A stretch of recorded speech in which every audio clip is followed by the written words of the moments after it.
Quand on voit ce qu'on voit, des fois, il n'y a pas le choix. Alors il faut pas hésiter. Pour piger l'info, rien de mieux qu'une métaphore. Tenez, entre la gauche qui essaie de fuir les affaires DSK et la droite qui essaie de fuir ses ratages sur les radars, hein, eh ben on utilise une métaphore. Donc, à gauche, l'affaire DSK et à droite, les radars.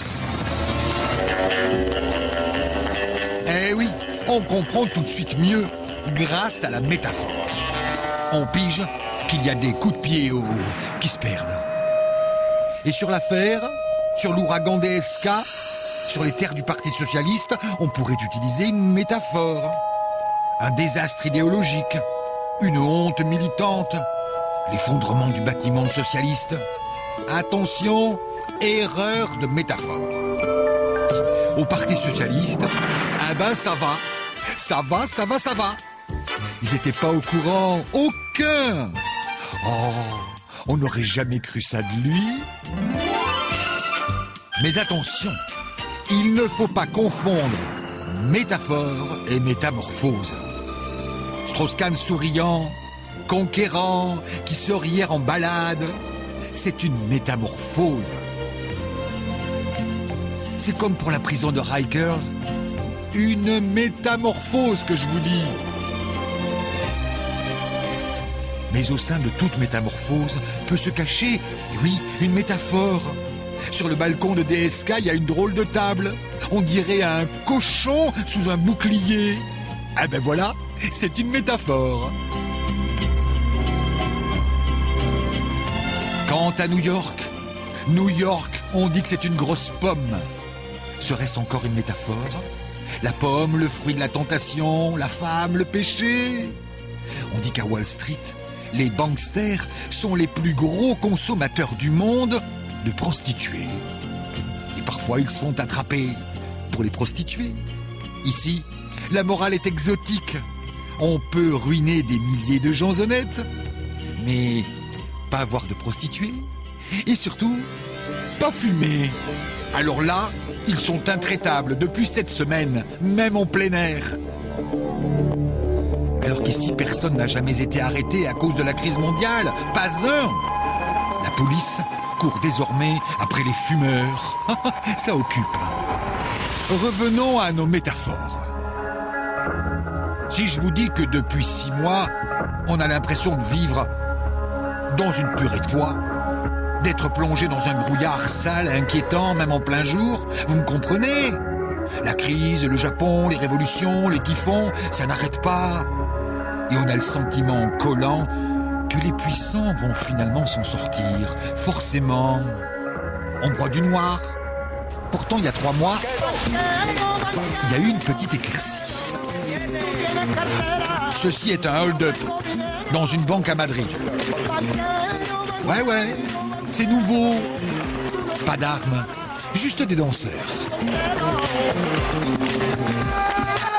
Marre d'être volé par les banques, dit la chanson.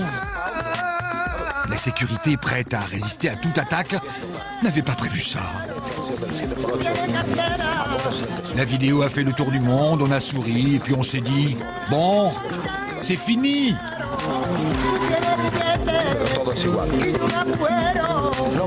Mais 2 mois plus tard, Puerta del Sol, la porte du soleil, c'est peut-être aussi une métaphore. L'annonce d'une légère éclaircie. En tout cas, ça change. Ils ne cassent rien, ils en ont juste marre. Mais alors, marre. Marre du boulot ou du pas de boulot. Marre des hypothèques à vie, marre des dettes, marre d'être courbé.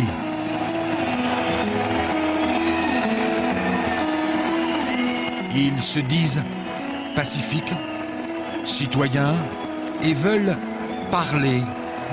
Comme vous, comme moi. Ils se disent en état de réflexion, parlent de démocratie et nous font faire des progrès en espagnol. Si vous ne nous laissez pas rêver, nous ne vous laisserons pas dormir. Alors, ils campent. Mais ceux qui se disent, tiens, voilà 68 qui rappliquent, eh ben ils ont tout faux. Ils sont ordonnés, méthodiques, organisés. Olé! En une semaine, dans le monde entier, d'autres jeunes se sont réveillés à l'espagnol. Chaque tâche est une manifestation de soutien. Facebook plus Twitter égale New York, Paris, Athènes, Singapour. Et ils ont quoi en commun, tous ces jeunes diplômés, inoccupés?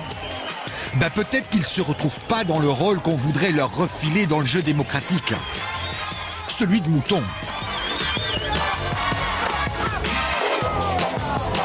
Votez ici, remboursez là, consommez, ça les branche plus.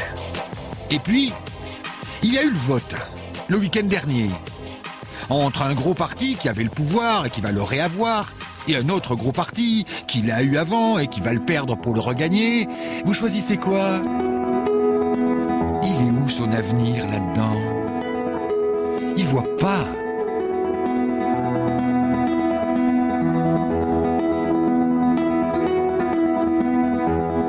Une fois le vote passé, où le parti bleu a gagné, ou le contraire, ils sont retournés sur la place, dans les rues. Et ils y sont toujours. Font le ménage eux-mêmes, montent des forums de discussion et semblent si bien élevés. La police est paralysée, elle comprend pas. Sauf à un endroit.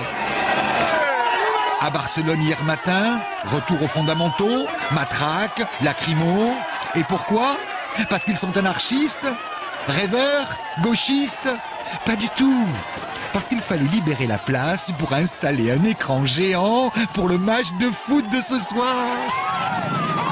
Ces gens, moi je vous le dis, ils sont orphelins. Ils trouvent personne chez les grands pour les inspirer, leur montrer le chemin, alors on les a aidés. Je vous présente, chers amis espagnols, Madame Elisabeth Hayden-Benz. Vous connaissez pas? Normal. Laissez-moi un instant vous raconter sa vie. Frontière franco-espagnole 1940. Elisabeth est infirmière, elle a 20 ans. Comme vous, les jeunes de la place. La Croix-Rouge d'alors lui interdit de s'occuper des mamans qui traversent la frontière, lui interdit de sauver les enfants. Mais Elisabeth a désobéi. Elle a désobéi et a sauvé 600 enfants, un par un, sortis des camps. Elisabeth ne voulait pas de médaille. Elle avait juste dit non et fait son devoir. Estoy muy contenta de ver tantos y tantas madres aún que viven.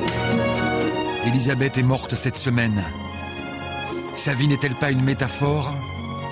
Une métaphore qui nous rappelle que rien n'est plus précieux que l'optimisme des jeunes. Une denrée fragile et inestimable.